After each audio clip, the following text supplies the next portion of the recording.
지금 대략 2월부터 시작해서 영상 찍은 6월까지 85kg부터 73kg까지 총 12kg 감량했는데요. 그 방법과 꿀팁을 좀 설명해 드리려고 합니다.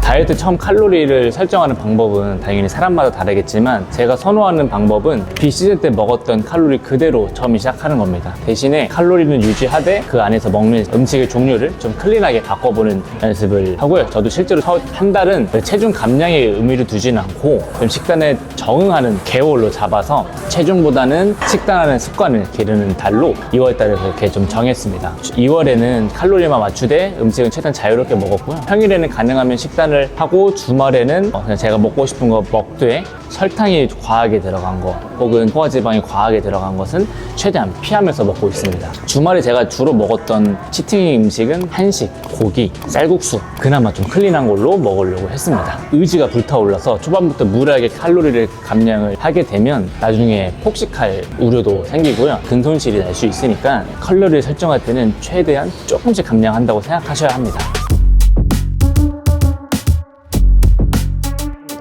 저 같은 경우에는 처음에는 체중이 한 1% 정도를 잡습니다. 그래서 85kg의 1%는 한 0.8kg 정도이기 때문에 일주일에 0.8kg를 빼는 거를 목표로 뒀고요. 만약에 평일에 0.8kg보다 더 빠졌다 하면 주말에 음식량을 좀 높여서 그 0.8kg라는 속도를 최대한 일정하게 유지하려고 하고 있습니다. 근데 만약에 계속 0.8kg, 주당 1%의 체중 감량을 계속 하고 있다면 굳이 칼로리를 안 줄여도 되고요. 똑같은 운동, 똑같은 음식을 먹었는데 주당 설정한 목표 체중보다 감량폭이 좀 느리다고 하면 그때는 조금 칼로리 줄이는 편입니다. 저 같은 경우에는 칼로리 줄일 때 한 100칼로리씩 조금씩 줄이는 편입니다. 그래서 100칼로리 줄일 때 일단은 좀 탄수화물을 좀 줄이는 편이에요. 단백질과 지방의 양은 좀 정해놓고 나머지 칼로리를 탄수화물로 대체하기 때문에 100칼로리씩 줄일 때 대부분 탄수화물 위주로 좀 줄이는 편입니다.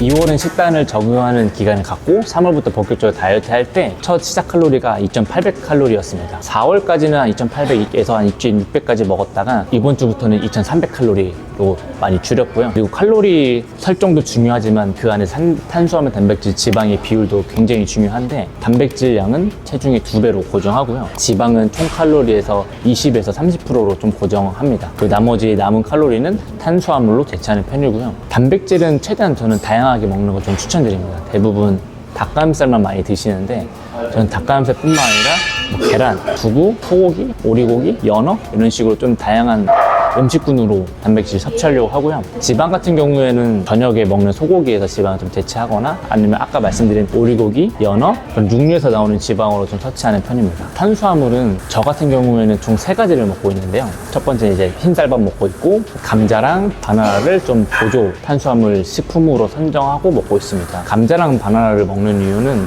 칼륨 때문인데요. 당연히 요즘은 이제 정보가 많이 알려져 있어서 나트륨의 중요성을 많이 알고 있습니다. 예전에 뭐 다이어트 할 때 무조건 무염, 저염이 좋다고 하는데 요즘은 이제 운동하시는 분들이라면 나트륨이 운동할 때 굉장히 중요해서 부스터에도 가끔씩 타드시고 아니면 중간중간에 김치라든지 밥에다가 소금 뿌려 드시 나트륨 잘 챙기시는데 반면에 이제 칼륨은 좀 잘 안 챙겨 드시는 분들이 많습니다. 나트륨과 칼륨의 비율이 이 전해질 균형이 굉장히 중요하기 때문에 바나나, 브로콜리, 시금치 등등 식품으로 좀 많이 섭취하려고 합니다. 칼륨이 나트륨보다 더 많이 섭취해야 한다고 하는데 저는 못해도 1:1 비율로 좀 칼륨을 많이 먹으려고 하고 있습니다.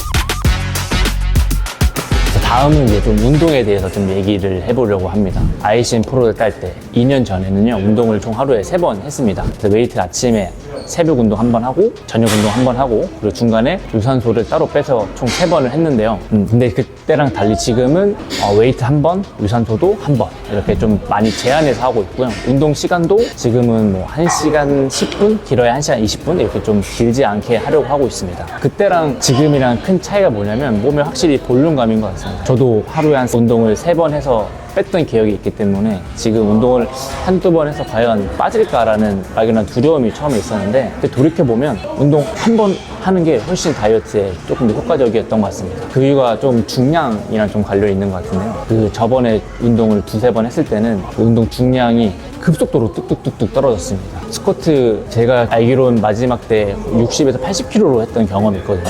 그렇게 이제 하루에 두세 번씩 하다 보면 운동 루틴도 빨리 돌고 운동 루틴이 빨리 돌게 되면 이 각 근육이 휴식하는 기간도 짧아지기 때문에 피로도 조절을 좀 많이 실패했던 것 같습니다. 그래서 지금은 4분할과 3분할을 섞어서 진행하고 있고 각 근육이 충분히 쉴 수 있는 시간도 충분히 가져가고 있어서 그때보다는 좀 중량이 감량하는 폭이 확실히 줄어든 것 같아서 몸의 볼륨감 점에서는 훨씬 이득이 있는 것 같습니다. 운동은 예전에는 질보단 양이지라는 생각이 좀 더 컸는데 지금은 좀 양보단 질이라고 생각하고 최대한 제한된 시간 내에서 강도 높은 방식으로 훈련을 좀 진행하고 있습니다.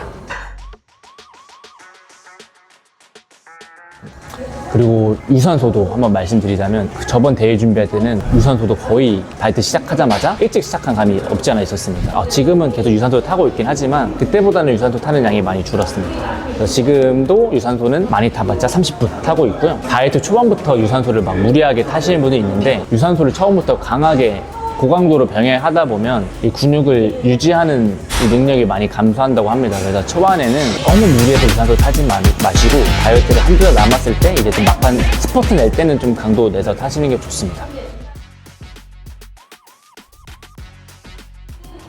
다음으로는 좀 영양제에 대해서 좀 말해보려고 합니다. 그래서 저는 영양제를 막 5가지, 6가지 이상 챙겨 먹지는 않고요. 대부분 최대한 음식에서 섭취하려고 합니다. 유산균 같은 경우에도 김치 같은 걸로 좀 섭취하려고 하고요. 아까 말씀드렸던 칼륨 같은 경우에도 음식을 섭취하려고 하고 철분 같은 경우에도 마지막 기내에서 빨간 고기, 소고기 같은 거 많이 먹는데 거기서 최대한 먹으려고 합니다. 당연히 음식에서 섭취하는 양이 한정적일 수밖에 없는데 그렇다고 해서 너무 영양제에 의존하고 있지는 않고 지금 먹는 게 오메가3, 비타민 D, 비타민 B, 비타민 C 이 정도만 간단하게 먹고 있습니다. 말 그대로 영양제는 좀 부족한 식사에서 보충하는 역할로 하는 거지 그게 저는 메인이 돼서는 안 된다고 생각해서 좀 최대한 다양한 음식군에서 음식을 섭취하려고 합니다. 제가 2년 전에 다이어트 할 때는 제로 음식을 정말 입에 달고 살았습니다. 제로 콜라 같은 경우에도 하루에 한두 병은 기본이고 그다음에 그때 제가 제일 많이 꽂혔던 게 곤약 젤리입니다. 그래서 곤약 젤리를 못해도 하루에 한 3-4개? 많이 먹었으면 5개까지 먹었던 경험이 있는데 지금은 제로 음료뿐만 아니라 제로 음식을 좀 많이 줄였습니다. 그 이유가 뭐냐면 이제 첫 번째로 제로라고 해도 단맛은 있기 때문에 계속 단 걸 먹게 되면 계속 단 거에 꽂히게 되더라고요. 그래서 그 단 거가 생각나는 게 오히려 저는 다이어트 때 더 힘들었던 경험이 있어서 애초에 달다고 느껴지는 제로 음식은 일단 최대한 손을 안 대려고 하고 있습니다. 그리고 두 번째는 곤약 젤리 같은 경우에는 너무 먹다 보니까 저만 그럴 수도 있겠지만 소화 쪽에 조금 좋지 않다라는 느낌을 많이 받아서 곤약 젤리도 지금은 아예 안 먹고 있습니다. 제로 음료든 제로 요즘 아이스크림도 많고 곤약 젤리도 많고 하는데 가끔 생각날 때 하나 두 개 먹는 건 괜찮다고 생각하는데 그게 이제 뭔가의 이 식단에 대한 도피처가 될 정도로 입에 달고 사는 건 저는 그렇게 좋지 않다고 생각합니다. 그게 나중에 그게 쌓이다 보면 나중에 한 번씩 입 터질 수도 있고 계속 단 거 먹다 보면 뇌에서 계속 단 거를 저는 원한다고 생각했기 때문에 애초에 처음부터 안 드시는 걸 추천드립니다. 마지막 주제는 멘탈적인 부분에 대한 것입니다. 이게 처음에는 이 맛있는 거를 많이 먹다가 식단으로 바꾸면 그 맛있는 걸 못 먹는다는 거에 대한 스트레스가 처음 크고요. 그 다음에 점점 다이어트를 하다 보면 이제 일상생활에서 제약이 많이 생깁니다. 친구들도 못 만나고 여행도 편하게 못 가고 여자친구가 있다고 하면 데이트도 편하게 못 하고 주변 사람들이랑 좀 단절했다는 느낌을 받으실 텐데 거기서 오는 스트레스도 좀 크고 다이어트 막바지에 다 가면 본인 몸에 대한 스트레스가 가장 크게 다가오실 겁니다. 다이어트 초반, 중반, 후반 그 대회 당일날까지 다가오는 스트레스적인 요소가 계속 달라지기 때문에 이 멘탈 잡는 게 제일 중요하다고 생각하고요. 실제로 다이어트 하는 중에 입이 터지시는 분들 보면 이 멘탈 관리를 실패해서 입이 터지시는 분들 되게 많습니다. 멘탈 관리를 하는 방법은 명확한 기준을 좀 정하는 것 같습니다. 대부분 이 멘탈이 흔들릴 때 내가 지금 잘하고 있는 건지 내가 못하고 있는 건지 이런 감이 잘 안 와서 멘탈적으로 흔들리시는 분들이 많아서 다이어트를 처음 시작할 때 그래서 아까 처음에 말씀드렸던 목표를 설정하는 게 가장 좋습니다. 목표라는 게 주당 체중 감량 폭을 설정하시던가 계속해서 매 주마다 본인의 몸을 사진 찍어서 주마다 변하는 본인의 모습을 보면서 내가 잘하고 있는지 객관적으로 판단하는 기준을 하나 정해두시는 게 좋습니다. 저 같은 경우도 고민에 있을 때 아까 제가 정했던 체중의 1% 주에 빠지고 있는지 안 빠지고 있는지, 빠졌으면 칼로리를 유지하고 안 빠졌으면 칼로리 좀 과감하게 줄이는 이런 기준을 통해서 멘탈 최대한 잡으려고 하고 있습니다. 항상 본인의 페이스대로 끝까지 가는 게 가장 중요하고요. 웬만하면 인스타에서 몸 좋은 분들을 안 보시는 게 좋을 겁니다. 그거를 보고 너무 본인과 비교를 안 하셨으면 좋겠습니다. 본인이 가는 그 길 그대로, 그 속도 그대로 끝까지 완주하는 게 스트레스 덜 받고 할 수 있지 않을까 싶습니다. 그래서 여기까지 제가 다이어트를 하는 방법들, 다이어트를 할 때 칼로리 설정하는 방법들, 찾아오는 위기의 순간들에 대해서 좀 얘기해 봤는데요. 즐기셨으면 좋겠습니다. 다이어트가 아무래도 힘들고 지치고 피곤하실 텐데, 즐기든 못 즐기든 어차피 다이어트는 해야 되기 때문에 좀 즐기면서 하면 좋지 않을까 싶습니다. 저도 남은 6, 7, 8, 3개월 동안 다이어트 한번 즐겨서 마지막에 좀 좋은 결과로 보여드리고 싶습니다. 여기까지 액션 승리였습니다.